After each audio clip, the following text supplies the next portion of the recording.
اسرائیل بنے گا حدیث میں خبریں، یہ سارے مسلمان ممالک تمہارے ہاتھ سے نکل جائیں گے مسلمانوں، یہ عراق اور اردن اور یہ اور وہ، یہاں تک کہ ترکی، سعودی عرب کا بھی شمالی حصہ نکل جائے گا۔ البتہ مدینے کا جو ان کا پروگرام ہے اس کو اللہ نہیں پورا ہونے دے گا، مدینے میں داخلے کی ان کو اجازت نہیں ملے گی۔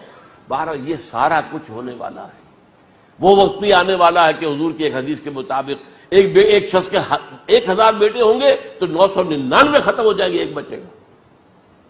یہ وقت بھی آنے والا ہے کہ حضور فرماتے ہیں اتنی بڑی جنگ ہوگی، اتنی خوریزی ہوگی کہ پوری زمین اٹ جائے گی لاشوں سے۔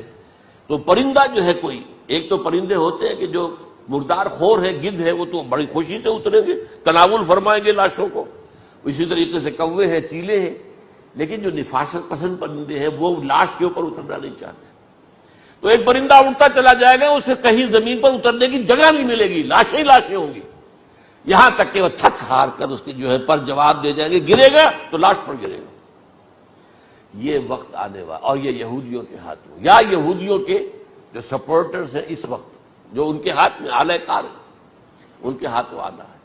میرے نزدیک اس کام کے لیے اس ملعون قوم کو، کہ جو حضرت عیسیٰ کے زمانے سے ملعون ہو چکی ہے، اس کو باقی رکھا گیا ہے، اسے یہ موقع دیا گیا ہے، اس نے اسرائیل بنا لیا ہے۔ تقریباً 2000 سال کے بعد وہ دوبارہ آ کر آباد ہوئے اس سرزمین میں جہاں سے نکال دیے گئے تھے 70 عیسوی کے اندر۔ یہ سارا کچھ کیوں ہو رہا ہے؟ ان کا یہ استثناء کیوں کیا گیا؟ یہ بڑی تلخ بات ہے، یہ یاد کر لیجیے۔ کیونکہ یا تو قوم اسی وقت ہلاک کر دی جاتی، جیسا کہ ہوا قوم نوح، قوم ہود، قوم عاد، قوم ثمود، قوم شعیب، یہ ہوا کہ نہیں ہوا؟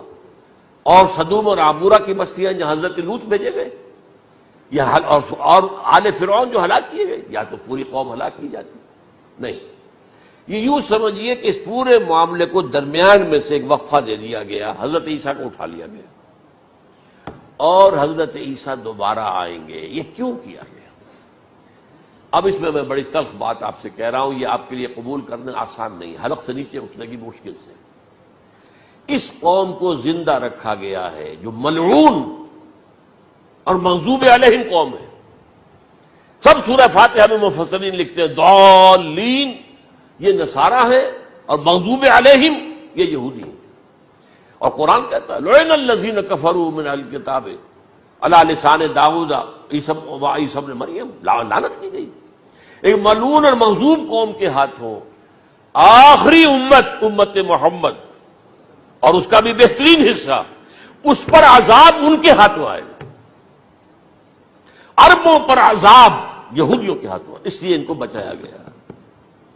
یہ میں نے کئی دفعہ واقعہ سنایا، مولانا اسلائی صاحب بتایا کرتے تھے، کیونکہ وہ راجپوت تھے، یو پی کے راجپوت، مشرقی حصے کے، کہ ہمارے ہاں کوئی نوجوان اگر کوئی بڑی گری ہوئی حرکت کرتا تھا تو اس کے سر پر چمار کے ذریعے، چمار کے ہاتھوں جوتا لگوایا جاتا تھا۔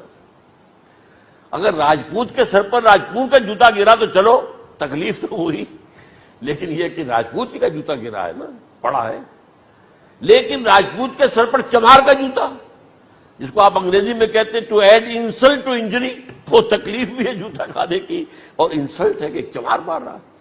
یہ امت سب سے خیر امت ہے، کنتم خیر امت اخرجت للناس۔ اس کے لیے عذاب بھی بدترین آئے گا، اور کن پر آئے گا؟ اس امت کا جو اصل نیوکلیس ہے، عرب، جس کے بارے میں حضور کی حدیث موجود ہے ویل للعرب، عرب کے لیے بہت بڑی ہلاکت ہے۔ اور آج ہماری نظر میں آ رہا ہے وہ ملعون اور مغضوب علیہم قوم، ان کے سینے کے اندر خنجر کی طرح بھونکی گئی ہے، اور 30 کروڑ کے قریب عرب بے حمیتی، بے غیرتی، بزدلی، کمزوری، ذلت، مسکرت کی مثال بنے ہوئے۔ کوئی بول سکتا ہے اس اسرائیل کے خلاف؟ کوئی بول سکتا ہے؟ 30-35 لاکھ آدمی ہے اسرائیل کے اندر یہودی، اس سے زیادہ تو امریکہ میں 50 لاکھ کے قریب، کل 1.25 کروڑ آدمی ہے یہ یہودی پوری دنیا کے اندر۔ لیکن دیکھیے جو چاہتا کرتا ہے، جب چاہا اس نے عراق کے ایٹمک انسٹالیشن کو تباہ کر دیا، اور سعودی عرب کی فضا میں اس کو فیول کیا ہے انہوں نے، دوبارہ ری فیولنگ جو ہوئی ہے ان کے جہازوں کی، وہ سعودی عرب کی فضا میں ہوئی۔ اللہ تعالیٰ نے یہ کوڑا ان مسلمانوں کے لیے رکھا ہوا ہے کہ جن کے رتبے ہیں سوا، ان کی سوا مشکل ہے۔ جتنا اونچا مقام اللہ نے دیا عربوں کو، ان میں حضور کو اٹھایا، ان کی زبان میں اپنا آخری کلام نازل کیا، تو ان کی ذمہ داری بھی بہت ہے۔ جن کے رتبے ہیں سوا، ان کی سوا مشکل ہے۔ یہ ہے میرے نزدیک واللہ اعلم